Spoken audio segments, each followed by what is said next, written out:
5 شخصيات سياسية عليها أكبر قضايا فساد. جزء 2. نور زهير جاسم، رجل أعمال متورط بقضية سرقة القرن، اختلاس 2.5 مليار دولار من حسابات هيئة الضرائب العراقية. حكم عليه بالسجن 10 سنوات في غيابه وما يزال مطلوبا.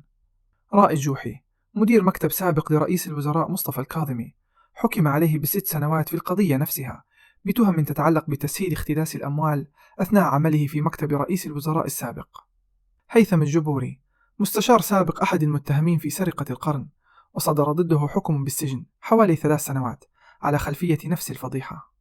عبد الفلاح السوداني، وزير سابق وزارة التجارة، صدر بحقه اتهامات قوية بالفساد المالي في وزارة التجارة عام 2009، واستقال بعد ذلك، ثم أدين وحكم عليه بالسجن لسنوات عديدة بتهم تتعلق بصفقات واستغلال نفوذ في برنامج استيراد المواد الغذائية. شاكب الزاملي، مسؤول استثماري سابق، كان رئيس لجنة الاستثمار في بغداد، وأدين وأرسل إلى السجن لمدة 4 سنوات بتهم الرشوة والفساد في مشاريع حكومية، وما زال هناك قضايا أخرى جارية ضده.